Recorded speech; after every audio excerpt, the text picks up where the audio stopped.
King episode 12. Santhana தயக்கத்துடன் பேசத் தொடங்கினாள். அதில் சீக்ரெட்டெல்லாம் எதுவும் இல்லை பாட்டி. நான் போன அன்னைக்கு கம்பெனியோட சிஇஓவை பார்க்க முடியல. அவரோட பர்சனல் செக்ரட்டரி தான் எல்லா டீலிங்ஸையும் பேசி முடிச்சு என்கிட்ட அக்ரிமெண்ட்ல சைன் வாங்கிக்கிட்டாங்க என்றாள். அதை கேட்டு அங்கிருந்த அனைவரும் வியப்பில் ஆழ்ந்தனர். என்ன, உடனே அக்ரிமெண்ட் சைன் பண்ணிட்டாங்களா? அப்படின்னா கார்த்திகை மாதிரியே சந்தனாவும் அந்த கம்பெனியோட புது சிஇஓவை பார்க்கலையா? நாம ஏதோ இவ ரொம்ப டேலண்டட் நினைச்சோம். அப்படிலாம் ஒன்றும் இல்லை போலையே.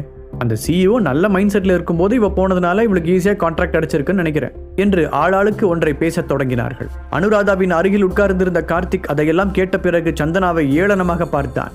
அவன் பாட்டியுடைய ரியாக்ஷன் என்ன என்று தெரிந்து கொள்ள விரும்பினான். அவருடைய முகத்தில் இருந்து எதையும் கண்டுபிடிக்க முடியவில்லை. பாட்டி, உண்மையிலேயே இது ரொம்ப அநியாயம். நான் தியானா மீடியாவுக்கு போனப்போ அந்த சிஇஓ பேட் மூட்ல இருந்திருக்கலாம், அதனால என்ன வெளியே போக சொல்லியிருக்கலாம். செகண்ட் டைம் சந்தனா போனப்போ அவங்க கூட சேர்ந்து ஒர்க் பண்றதுல நாம எவ்வளவு சின்சியரா இருக்கோம்னு அவர் ரியலைஸ் பண்ணியிருப்பாரு. அதனால தான் அவர் நமக்கு இந்த கான்ட்ராக்டை கொடுத்திருப்பாரு என்று எல்லோருக்கும் கேட்கும் வகையில் கத்தி சொன்னான் கார்த்திக். அதன் பிறகு சந்தனாவை அலட்சியமாக பார்த்தவன், எனக்கு அப்புறம் யார் போயிருந்தாலும் இந்த கான்ட்ராக்ட் அடிச்சிருக்கும்னு நான் நினைக்கிறேன் என்று கூறினான். சந்தனா கார்த்திக்கை பார்த்து கோபத்துடன் கைகளை முறுக்கினாள். ஆனால் அவனுக்கு பதில் சொல்வதற்கு அவளுக்கு வார்த்தைகள் கிடைக்கவில்லை.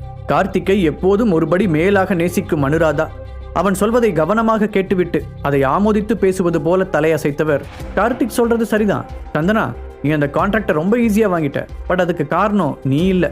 கார்த்திக்கும் இதுக்காக நிறைய கஷ்டப்பட்டான். சோ அவனுக்கும் இந்த கிரெடிட்ல பாதி பங்கு இருக்கு என்றார். அனுராதா சொன்னதை கேட்டு சந்தனாவிற்கு எரிச்சலாக இருந்தது.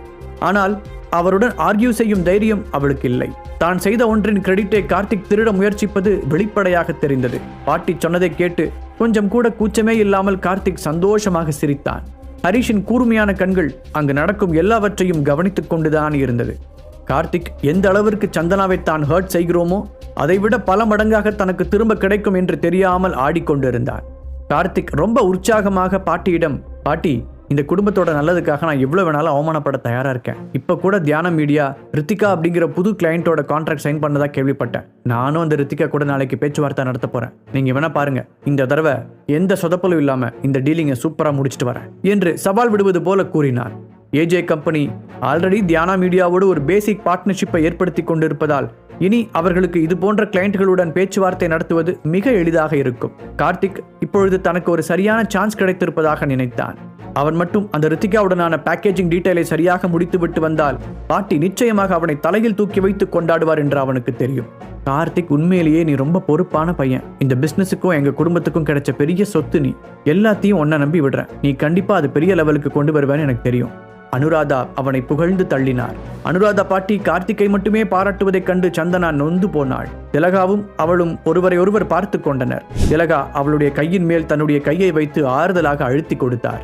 அம்மா, இந்த பாட்டி ஏன் எப்போவுமே இந்த கார்த்திகை மட்டுமே ஸ்பெஷலாக ட்ரீட் பண்ணுறாங்க? நானும் இந்த குடும்பத்து பொண்ணு தானே, எல்லாத்தையும் அவங்ககிட்டயே விடணும்னு டிசைட் பண்ணுறாங்க. அப்போ நாமெல்லாம் எதுக்காகமா இந்த ஃபேமிலியில் இருக்கோம் என்று மெதுவாக தன் தாயின் காதருகில் குனிந்து புலம்பினாள் சந்தனா. அங்கிருந்த யாரும் அவர்களை கவனிக்காவிட்டாலும் சந்தனாவின் பின் அமர்ந்திருந்த ஹரிஷுக்கு அவள் பேசியது எல்லாமே தெளிவாக கேட்டது. இந்த சக்சஸ் பார்ட்டி சந்தனாவிற்கு சொந்தமானது. ஆனால் பாட்டியின் தயவால் கார்த்திக் அந்த பார்ட்டியின் ஸ்டார் ஆகிவிட்டான். சந்தனாவிற்கு உள்ளே வலித்தாலும் தன்னை கட்டுப்படுத்திக் கொண்டு முடிந்தவரை சிரித்த முகமாக அமர்ந்திருந்தாள். கார்த்திக் அந்த நாளை தனக்கு சாதகமாக பயன்படுத்திக் கொள்ள திட்டமிட்டான். இன்னைக்கு என்னோட ட்ரீட், உங்களுக்கு என்ன வேணுமோ ஆர்டர் பண்ணி சாப்பிடுங்க, வேணுங்கிற அளவுக்கு குடிங்க, நான் பில் பே பண்றேன் என்றான். அதன் பிறகு அங்கிருந்த வெயிட்டரை அழைத்த அவன், வெயிட்டர், உங்க ஹோட்டல்ல இருக்கிற பெஸ்ட் வைனை கொண்டு வந்து ஒவ்வொரு டேபிளையும் வைங்க. நான் சொல்றது புரியுதுல? உங்ககிட்ட இருக்கிறதுலயே மோஸ்ட் எக்ஸ்பென்சிவ் வைனை எடுத்துடுவாங்க, சீக்கிரம் என்று ஆர்டர் போட்டான். கார்த்திக் போடும் ஆட்டத்தை எல்லாம் ஹரிஷ் தன் டேபிளில் அமர்ந்து கை கட்டி வேடிக்கை பார்த்து கொண்டிருந்தான். அவனுடைய உதடுகளில் ஒரு கேலி சிரிப்பு தெரிந்தது. மாட்னடா மகனே, உனக்கு பாடம் கற்றுக் கொடுக்க என்ன செய்யலாம்னு கஷ்டப்பட்டு யோசிச்சுட்டு இருந்தேன். ஆனா ஒவ்வொரு தடவையும் அதுக்கான சான்ஸை நீயே உருவாக்கி கொடுக்குற. ஆட்டம் ஆடுற. இன்னும் கொஞ்ச நேரத்துல உன் டப்பா டான்ஸ் ஆட போறத நான் மட்டும் இல்ல, இங்க இருக்கிற எல்லாரும் பார்க்கத்தானே போறாங்க என்று நினைத்தவன் அவனுடைய டேபிளில் வைத்த வைனை விரலால் கூட டச் பண்ணவில்லை. கார்த்திக் சொன்னது போலவே அங்கு இருந்ததிலேயே காஸ்ட்லியான வைன் எல்லோருக்கும் வழங்கப்பட்டது. தன்னுடைய வைன் கிளாஸை எடுத்து உயர்த்தி பிடித்த கார்த்திக், தி கிரேட் தியானா மீடியாவோட நம்ம கான்ட்ராக்ட் சைன் பண்ணதை செலிப்ரேட் பண்றதுக்காக இன்னைக்கு எல்லாரும் ஒன்னு கூடி இருக்கோம். இன்னைக்கு ராத்திரி நீங்க எல்லாரும் எந்த கவலையும் இல்லாம சந்தோஷமா என்ஜாய் பண்ணுங்க, மிச்சம் எல்லாத்தையும் நான் பாத்துக்கிறேன் என்று கத்தினார். உடனே கிளாஸ் வைத்திருந்த எல்லோரும் எழுந்து தங்களுடையதையும் உயர்த்தி காண்பித்தனர். பார்ட்டி கிட்டத்தட்ட முடிவுக்கு வந்த போது கார்த்திக்கால் நிற்க கூட முடியவில்லை. அவனுடைய கண்கள் மங்கலாக தெரிந்தது. தன்னுடைய பர்ஸில் இருந்து ஒரு கார்டை எடுத்தவன் வெயிட்டரை அழைத்து, பில் கட்டுறதுக்கு இந்த கார்டை யூஸ் பண்ணிக்கோங்க என்றான். அது லக்ஸ் பேங்கோட பிளாட்டினம் கார்டு. யாரோ ஒருவர் கார்த்திக்கின் கிரெடிட் கார்டை பார்த்து கத்தினார். லக்ஸ் பேங்கின் கார்டுகள் அப்படி எல்லோராலும் எளிதாக வாங்க முடிந்த ஒன்று கிடையாது. அங்கு சில்வர் கார்டு வாங்குவதற்கே அக்கவுண்டில் மினிமம் 25 lakhs ஆவது பேலன்ஸ் ஆக இருக்க வேண்டும். அதுவே கோல்டன் கார்டு என்றால் 50 lakhs. கார்த்திக் வைத்திருந்த பிளாட்டினம் கார்டுக்கு மினிமம் பேலன்ஸ் வேல்யூ கிட்டத்தட்ட 85 lakhs. கார்த்திக்கின் சொத்து மதிப்பு 30 கோடிகள் வரை இருந்தாலும் பர்சனல் செலவிற்காக கையில் வைத்திருக்கும் லிக்விட் கேஷிற்கும் அதற்கும் சம்பந்தம் இல்லை. அதனால் அந்த கார்டை வாங்குவதற்கு அவனுக்கு இவ்வளவு வருடங்கள் தேவைப்பட்டது.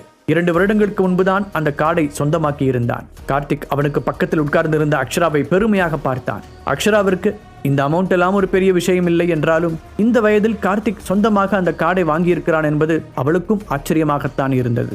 அக்ஷராவின் ஆச்சரிய பார்வையை உணர்ந்த கார்த்திக் தன்னை பற்றி பெருமையாக நினைத்து கொண்டான். இன்னைக்கு நைட்டு உங்களுக்கு என்ன தேவையோ அதை வாங்கிக்கோங்க. இங்க இருக்கிற எல்லாருக்கும் நான் தான் பே பண்ண போறேன், அந்த ஒரு டேபிளை தவிர என்று அக்ஷராவிடம் கை காட்டினான் கார்த்திக். அவன் காட்டியது ஹரிஷ் உட்கார்ந்திருந்த டேபிளை. மெதுவாக தள்ளாடி எழுந்த கார்த்திக் கோட் பட்டனை போட்டுக்கொண்டே ஹரிஷின் பக்கத்தில் போனான். ஹரிஷ், உன்கிட்ட காசு இருக்கா? நீ சாப்பிட்டதுக்கு உன்னால பே பண்ண முடியாதுன்னு மட்டும் சொல்லிடாத. அப்புறம் இன்னும் செலவுக்கு உன் பொண்டாடி கிட்ட தான் பிச்சை எடுத்துட்டு இருக்கியா என்று மோசமாக பேசினான். அளவுக்கு அதிகமாக உள்ளே இறங்கியிருந்த வைன் அதுவரை அவன் மெயின்டைன் செய்திருந்த டீசென்ட் இமேஜை காணாமல் போகச் செய்திருந்தது. அவனை பார்த்து அமைதியாக சிரித்த ஹரிஷ் எதுவுமே பேசவில்லை. அவன் தன்னை இன்சல்ட் செய்ததாக உணர்ந்த கார்த்திக் அக்ஷராவிடம் திரும்பினான். அக்ஷரா மேடம், உங்களுக்கு ட்ரீம் லவர் பிடிக்கும்னு சொன்னீங்கல்ல, பெரிய லெவல் எனக்கு நிறைய கனெக்ஷன்ஸ் இருக்கு, டோன்ட் வரி, அதை வாங்க, நான் உங்களுக்கு ஹெல்ப் பண்றேன் என்றார்.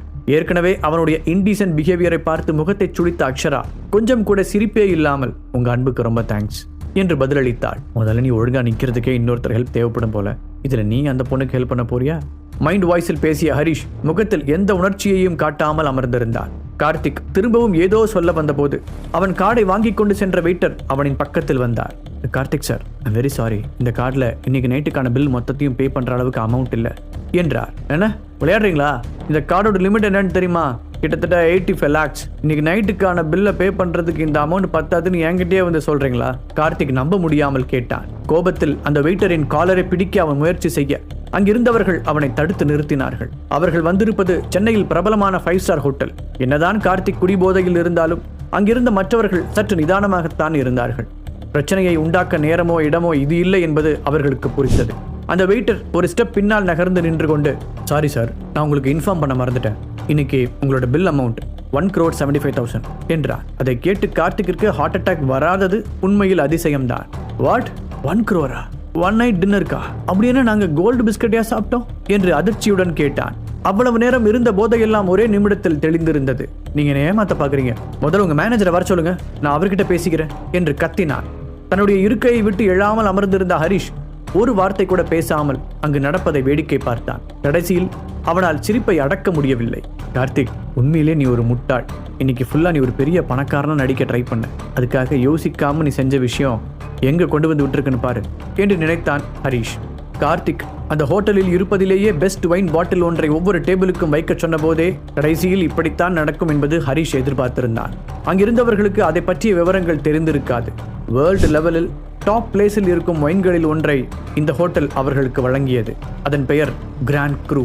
பிரான்சில் இருந்து இம்போர்ட் செய்யப்பட்டது. அந்த பாட்டிலின் ரீட்டைல் பிரைஸை இந்திய ரூபாயில் கணக்கிட்டால் லட்சங்களை எட்டும். அது கூட தெரியாமல் எந்த முன் யோசனையும் இன்றி கார்த்திக் அதை ஆர்டர் செய்திருந்தான். அந்த வெயிட்டருக்கு கார்த்திக்குடன் ஆர்கியூமெண்ட் செய்ய விருப்பமில்லை.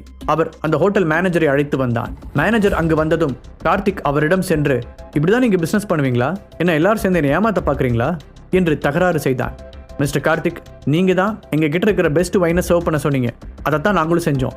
இந்த முழு பார்ட்டி ஹாலுக்கும் 20+ பாட்டில் தேவைப்பட்டதால நாங்கள் உங்களுக்கு கொஞ்சம் டிஸ்கவுண்ட் கொடுத்து தான் பில் ரெடி பண்ணியிருக்கோம். அமைதியாக பதில் சொன்னார் அந்த மேனேஜர். உண்மையிலேயே அந்த வைன் அவ்வளோ ரேர் ஆனதுன்னா எப்படி நீங்கள் ஒரே நேரத்தில் 20+ பாட்டில்ஸை என்கிட்ட சொல்லாமல் சர்வ் பண்ணீங்க? என்னை யாராலையும் முட்டாளாக்க முடியாது, நீங்கள் பெரிய தப்பு பண்ணுறீங்க என்று வாய்க்கு வந்ததை உளறினான் கார்த்திக். அதோடு அவன் அந்த ஹோட்டல் மேனேஜரின் சட்டையையும் எட்டி பிடித்தான். இங்க என்ன பிரச்சனை? திடீரென்று ஒரு குரல் கேட்கவும் அங்கிருந்த எல்லோரும் திரும்பி பார்த்தார்கள். பிராண்டட் கோட் சூட்டுடன் ஒருவர் நடுவில் வர அவருக்கு இரு பக்கமும் பிளாக் சூட் அணிந்து பாடி கார்ட்ஸ் நடந்து வந்தனர். நடுவில் வந்தவர் கார்த்திக்கை நோக்கி நடந்தார். அதுவரை தலையில் கை வைத்து ஓரமாக உட்கார்ந்திருந்த அனுராதா அந்த கோட் சூட் மனிதரை பார்த்ததும் வேகமாக எழுந்து வந்தார். மிஸ்டர் தீபக், இங்கே நடந்த மிஸ் அண்டர்ஸ்டாண்டிங்காக நான் உங்ககிட்ட சாரி கேட்டுக்கிறேன். என்னோட பேரன் சம்டைம்ஸ் இப்படி அதிகமாக குடிச்சிட்டு தப்பான முடிவுகள் எடுப்பான். we will settle the bill என்று மெதுவாக கூறினார். அனுராதா அந்த நபருக்கு அவ்வளவு மரியாதை கொடுப்பதை அங்கிருந்த எல்லோரும் பார்த்தார்கள். கார்த்திக் அவரை அப்படி ஒரு நிலையில் நிறுத்திவிட்டான் என்பதை நினைத்து அவர்கள் வருத்தப்பட்டார்கள். தீபக் ரவிச்சந்திரன் அந்த ஹோட்டலில் ஓனர் மட்டுமல்ல, தமிழ்நாட்டின் மிக முக்கியமான பெருந்தலைகளில் அவனும் ஒருவன். அதனால்தான் பாட்டி இந்த பிரச்சனையை அதற்கு மேல் சிக்கலாக்க விரும்பவில்லை. தீபக்கை பார்த்தவுடன் கார்த்திக் சுயநினைவுக்கு வந்தான். அவன் கைகள் நடுங்க அவசரமாக மேனேஜரின் சட்டையில் இருந்து கையை எடுத்தவன் அதன் சுருக்கங்களை நீவி விட்டான். தங்களுடைய ஓனர் வந்தவுடன் கூடுதல் தைரியம் பெற்ற அந்த மேனேஜர், அனுராதா மேடத்தோட ஃபேமிலிங்கிறதுனால தான் நீங்க கேட்டதும் பெஸ்டான ஒன்றை நாங்கள் கொடுத்தோம். நீங்க பணம் கொடுக்காம இப்படி பிரச்சனை பண்ணுவீங்க நான் எதிர்பார்க்கல என்று கிண்டலாக கூறினார். அந்த ஏசியிலும் கார்த்திக்கிற்கு வேர்த்து ஊற்றியது. இப்போ என்ன உங்களுக்கு, அந்த பில் அமௌண்ட்டை செட்டில் பண்ணணும், அவ்வளவுதானே, அப்படி கொடுக்காமலாம் நாங்கள் எங்கேயும் ஓடிட மாட்டோம் என்றவன் திரும்பி பாட்டியை பரிதாபமாக பார்த்தான். பாட்டி ப்ளீஸ் என்று அவன் கெஞ்சலாக கேட்க ஒரு பெரு மூச்சை விட்ட அனுராதா தீபக்கை திரும்பி பார்த்தார். இப்போ நடந்தது எங்களோட தப்பு தான், நாங்கள் உடனே பில் அமௌண்ட்டை செட்டில் பண்ணிடுறோம் என்றார். அதன் பிறகு தங்களுடைய ஃபேமிலி மெம்பர்ஸை பார்த்த அவர், கார்த்திக்கே மொத்த அமௌண்ட்டையும் செட்டில் பண்ணிட்டோன்னு நம்ம அமைதியாக வேடிக்கை பார்த்துட்டு இருக்க முடியாது. ஸோ நீங்கள் ஒவ்வொருத்தரும் 2 lakhs தாங்க, மிச்சத்தை நானும் கார்த்திக்கும் பே பண்ணிக்கிறோம் என்றார். எல்லோரும் சரி என்று தலையாட்டினார்கள். அதைத் தவிர அவர்களுக்கு வேறு வழியும் இல்லை. இருப்பினும் அங்கிருந்த 2 பேர் மட்டும் சங்கடமான முகத்துடன் ஒருவரையொருவர் பார்த்து கொண்டனர்.